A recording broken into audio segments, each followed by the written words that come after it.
ये आकाशवाणी नागपुर है।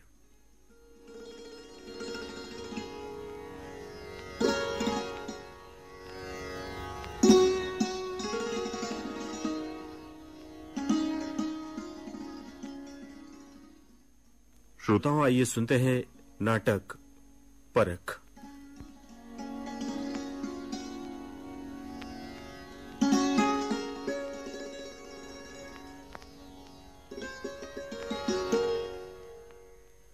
लेखिका श्रीमती शशि भार्गव।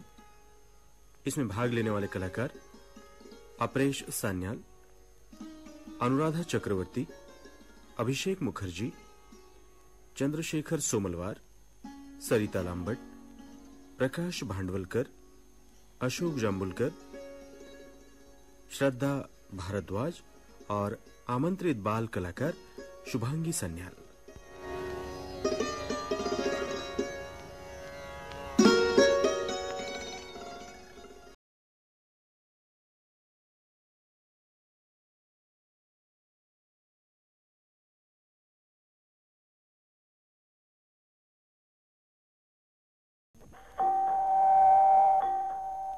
आवत है। कौन चाहिए जी? राम रतन जी हैं क्या? वे मेरे मित्र हैं, उन्हीं से मिलने आया हूँ। जी मेरे बचपन के मित्र हैं। जी बड़े बाबूजी तो छत पर है, अपने पोते पोतियों के साथ खेल रहे होंगे। अरे दीनू काका, कौन आया है भाई? उन्हें अंदर बिठाइए और तब उनसे बातें कीजिए। और हाँ, उन्हें चाय पानी देना ना भूलना। जी बहू रानी साहब जी, आप बैठिए, मैं आपके लिए चाय लेकर आता हूँ। अरे चाय पानी की जरूरत नहीं है, तुम तो बस राम रतन जी को बुलाओ। अरे मैं मेहमान थोड़े हूँ भाई। अरे दीनू काका, जरा ये चाय तो बाहर पहुँचा दो, साथ में ये फल भी पहुँचा देना। जी बहू रानी अभी आया। अरे लो, राम रतन जी खुद ही आ गए। अरे जगदीश, तुम कब आए भाई? यार अभी मुश्किल से 10-15 मिनट हुए होंगे भाई। राम रतन, तुम हो बड़े भाग्यवान जो ऐसी अनमोल बेटियां तुम्हारी बहुएं बनकर आई हैं। खातिरदारी और व्यवहार कुशलता पर तो मैं मुग्ध हो गया भाई। हाँ भाई, इसमें तो कोई शक नहीं है। हम दोनों पति पत्नी ऐसी बहुएं पाकर तो धन्य हो गए। सुबह से शाम तक काम में लगी रहती हैं, सारे घर का ध्यान रखती हैं। सास ससुर की सेवा तो देखते ही बनती है, और चाय, नाश्ता, खाना, फल, दूध, दवाइयां, हर चीज का ध्यान। मजाल है जो कुछ भूल जाए। हाँ भाई, सब भाग्य से मिलता है। कभी मेरे घर आकर देखना, बहू हर बात पर तू मैं पर उतारू रहती है। सास ससुर से काम निकलवाने में भी होशियार है। उसकी सास बुढ़ापे में काम कर कर के पिस रही है। उसको ना आराम है, न खाने पीने की बेफिक्री। बुढ़ापे का शरीर और ऊपर से परेशानियां। एक एक पैसे के लिए हाय तौबा मचाए रखती है। अरे नहीं नहीं नहीं, ऐसा तो नहीं होना चाहिए। खैर यार, छोड़ ये सब बातें। छोटी छोटी बातों पर ध्यान न दिया कर। अरे हाँ जगदीश, याद आया, कल हमारे वो नए घर का वास्तु पूजन है। अच्छा? उसमें चाहो तो आ जाना, क्योंकि पूजन में तो सब घर के ही रहेंगे, परंतु शाम को मैंने खाने पर सब मित्रों को बुलाया है। तुम्हारे घर में भी पत्रिका लेकर आऊंगा। अरे बड़े जल्दी तुम्हारे घर का काम पूरा हो गया यार। भैया, पैसे में बड़ी ताकत होती है। रुपयों का ही तो ये सारा खेल तमाशा है। LIC पूरी हो गई थी, उसका रुपया मिला। रिटायरमेंट पर तो तुम जानते ही हो, भरपूर पैसा मिलता है। मेरी भविष्य निधि भी इसी पर लगा दी। अच्छा? सभी तो इस घर पर लगा दिया है मैंने। जल्दी क्यों ना बनेगा, डबल मजदूर लगवाए थे मैंने। ऐसा? और देखो ना, इसे बनाने में ठन गोपाल हो गए हैं बिल्कुल। बस 50,000 बिटिया के शादी के लिए रखे हैं, वरना कहेगी कि बाबूजी ने सब भाइयों को ही दे डाला, बेटी के लिए कुछ नहीं रखा। ठीक है, लेकिन भाई रामरतन, बुरा ना मानो तो एक बात कहूं भाई। अरे दोस्ती में बुरा मानने लायक कुछ रहता ही नहीं है। कहो, क्या कहना है? बेफिक्र होके कहो। तुमने ये अच्छा नहीं किया, सारी रकम खत्म ना करनी थी। बुढ़ापे के सुख दुख के लिए तो कुछ रखना था भैया। रही मकान की बात, तो उसमें लड़कों से लेना था। आखिर रहेंगे तो वे ही ना। फिर उन्हें पढ़ा लिखा कर काबिल भी तो इसी दिन के लिए हम करते हैं भाई। सो तो है जगदीश, पर मेरे लड़के ऐसे नहीं हैं। वे तो माँ बाप पर न्यौछावर हैं, बहुत ही हीरा है। एक इशारे पर बेटे हजारों वार देंगे, और उनका और मेरा कोई अलग थोड़े ही है। तुम अपने घर के अनुभव से कह रहे हो। मेरे यहाँ मेरे और तेरे की तो कोई बात ही नहीं है। खैर छोड़ो, पर वक्त से डर कर चलना चाहिए मेरे भाई। इंसान को करवट बदलते देर नहीं लगती। भाई, मुझे तो पूरा भरोसा है कि मेरे बेटे बुढ़ापे में माँ बाप की तो खूब सेवा करेंगे। भगवान तुम्हारा भरोसा कायम रखे। अच्छा, मैं चलता हूँ, कल मिलूंगा भाई। ठीक है, ठीक है।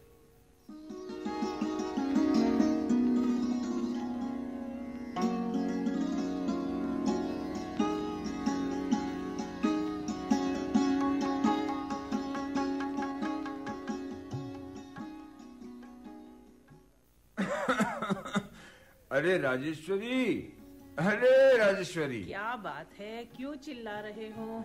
जानती हो, आज मुझे वो जगदीश क्या कह रहा था? क्या कह रहा था? जगदीश कह रहा था कि ये पूरे पैसे हैं सब मैंने इस बिल्डिंग पे लगा दिए, मुझे लगाना नहीं चाहिए था। अरे क्यों?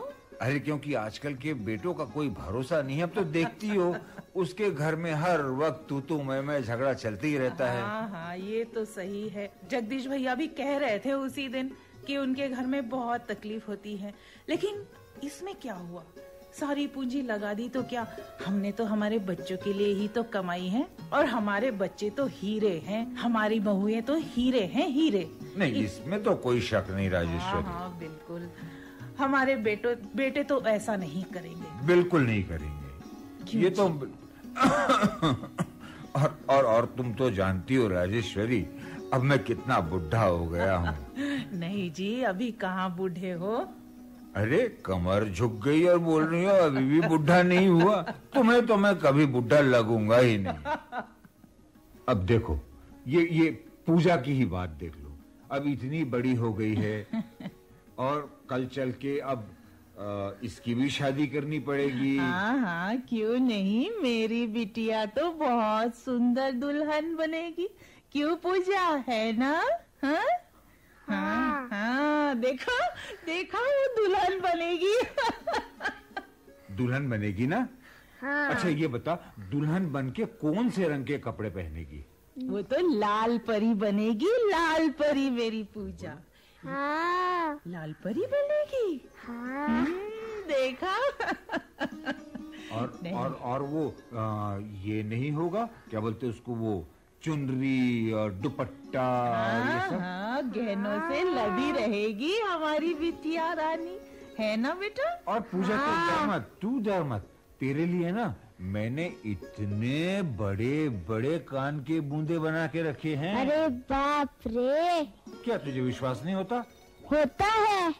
गुड। और दादी जी मैं? अरे बेटा, तू भी तो बड़ा होके दूल्हा बनेगा। तू तो दूल्हा राजा है, बहुत सुंदर होगा। लेकिन बच्चों, एक बात सुन लो, पहले पढ़ाई फिर शादी, समझे? हाँ। सही बात। देखा राजेश्वरी, तुम हर वक्त पूजा को और ये बेटे को इसी तरह समझाते रहो ना, तो इन लोग एक दिन तो देखना जरूर डॉक्टर इंजीनियर बनेंगे। जरूर जरूर। हमारे बच्चे हैं, कोई मामूली बच्चे थोड़े ही हैं। हमारे तो राजकुमार है, ये तो राजकुमारी है हमारी बिटिया, है ना पूजा रानी? हाँ। हाँ। बस सिर्फ सुबह शाम पढ़ाई किया करो। ये जब देखो तब गुड़ खाती रहती हो। जैसे गुड़ खाना छोड़ो और पढ़ाई करना चालू करो। हाँ बेटा, पढ़ाई ही तो असली पूंजी होती है। पढ़ लिख कर बनोगे नवाब, है ना?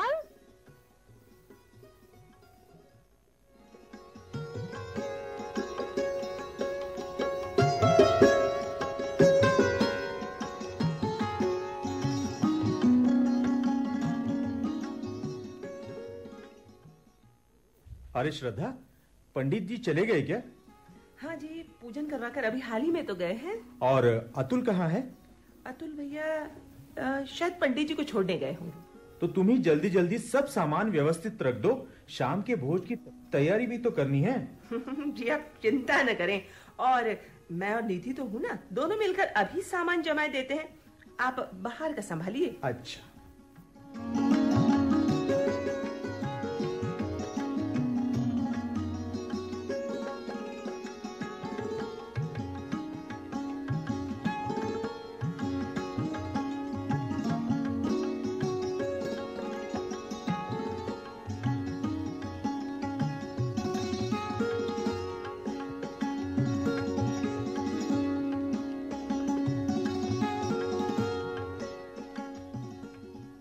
अरे श्रद्धा, आनंद से कहो कि बाहर जो खाना तैयार हो रहा है उस पर एक नजर तो डाल आए। जी माँ जी। कोई कमी तो नहीं होगी? अभी अतुल आता ही होगा, वो टेबल वगैरह की व्यवस्था कर ही देगा। और तुम्हारे बाबूजी तो लाइटिंग करवा ही रहे हैं। अच्छा माता जी, ठीक है।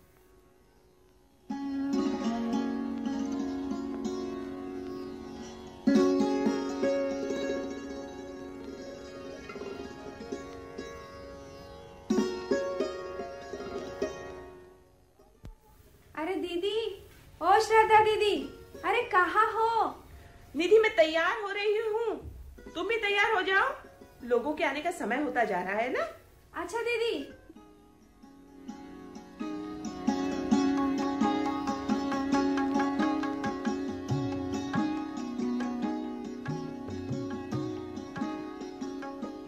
अरे श्रद्धा दीदी, आपने तो आज बहुत सोना पहना रखा है।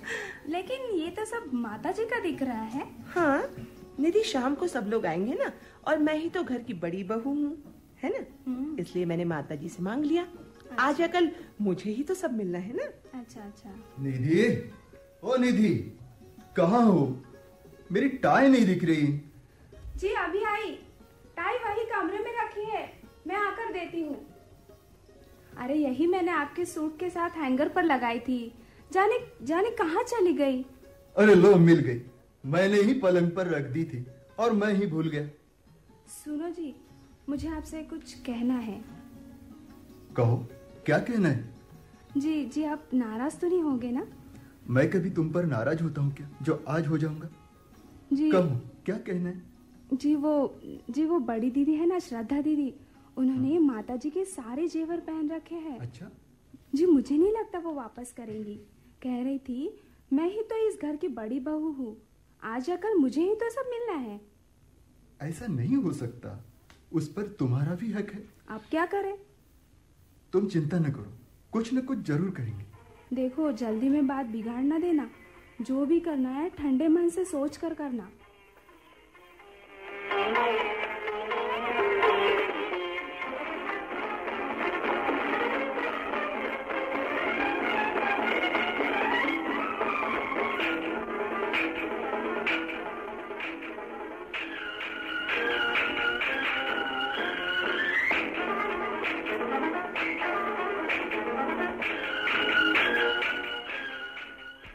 अरे निधि बेटा, बाहर आ जाओ, मेहमान आने लगे हैं। जी माता जी, अभी आई। अरे निधि, तुमने हार क्यों नहीं पहना बेटा? माता जी, वो पतला पट्टा हार मुझे नहीं अच्छा लगता। अरे बेटा, थोड़ी देर ही की तो बात है, जो है सो पहन लो। बहू बेटियां सजी सवरी ही अच्छी लगती हैं।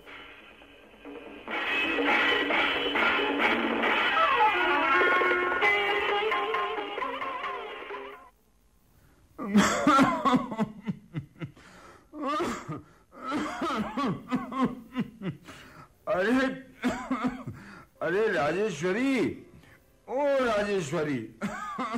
क्या है, क्यों आवाज दे रहे हो? अरे बाबा, मैं बहुत थक गया हूँ। मेरे सोने का इंतजाम अभी तक नहीं किया। ये श्रद्धा और निधि कहाँ क्या करने गई है? उन्हें कहो जल्दी मेरे सोने का इंतजाम करे। अरे बाबा, वो भी तो थक गई होंगी। काम भी आज बहुत हो गया है। 11 बजे तक तो मेहमान खाना खाने आते ही रहे हैं, ऊपर से घर भी नया है। रुको, मैं देखती हूँ। श्रद्धा, ओ श्रद्धा, निधि, अरे ओ निधि।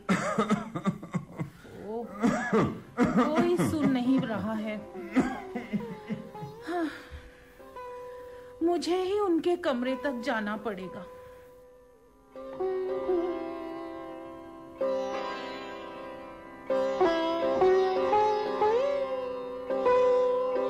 नहीं दिए हैं, और मेरे लिए तो माताजी के पास अब कुछ भी नहीं रहा। अरे है क्यों नहीं? 50,000 जो है वे तो रायपुर वाली दीदी के लिए रखे हैं। तुम चिंता न करो, मैं फर्नीचर के पेमेंट के नाम से ले लूंगा। हाय रे हाय, ये मेरी औलाद है। ये सब सुनने से पहले ही मैं मर क्यों नहीं गई?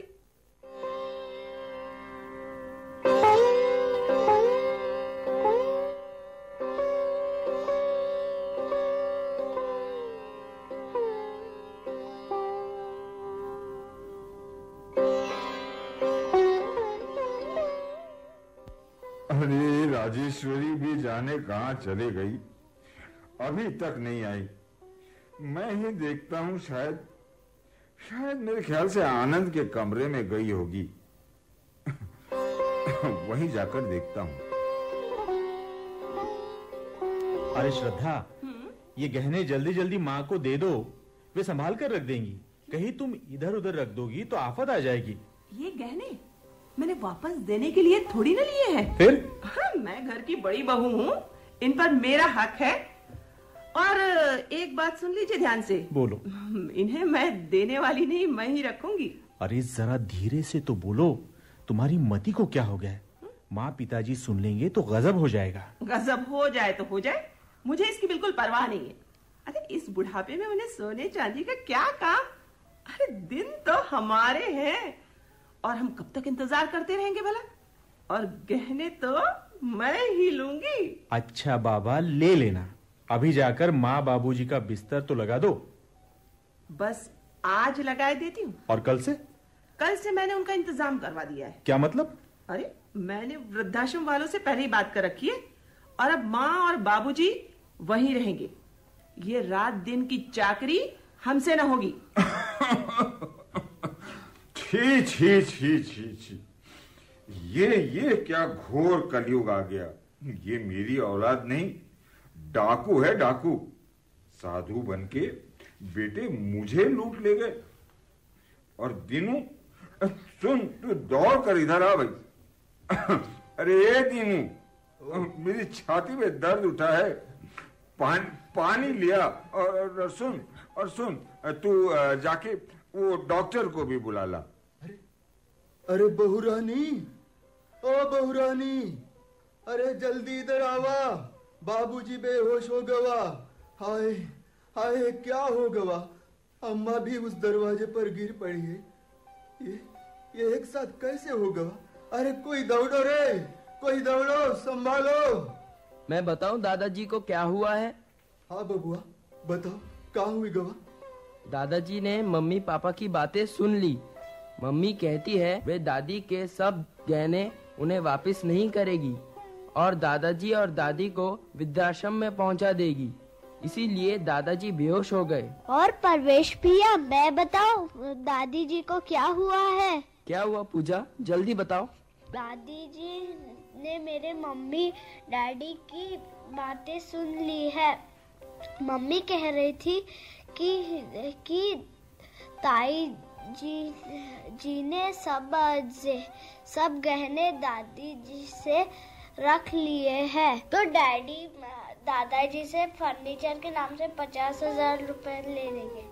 पूजा, हम दोनों भी बड़े होकर ऐसा ही करेंगे। बच्चों, तुमने हमारी आंखें खोल दी है। हम बहुत शर्मिंदा हैं बच्चों। हम दादाजी और अम्मा जी से क्षमा चाहते हैं।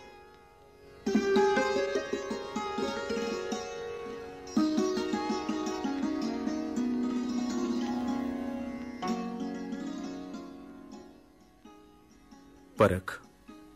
दोस्तों, अभी आपने श्रीमती शशि भार्गव का लिखा ये नाटक सुना।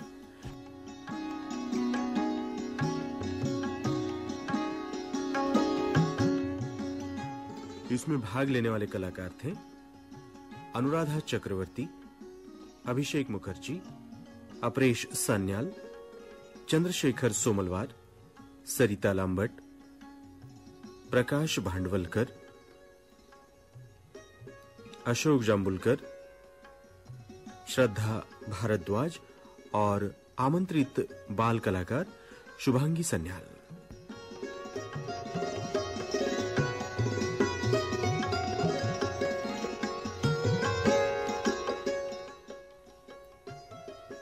निर्देशक थे अशोक जांबुलकर और प्रस्तुतकर्ता चंद्रमणि बेसेकर। प्रस्तुति आकाशवाणी नागपुर।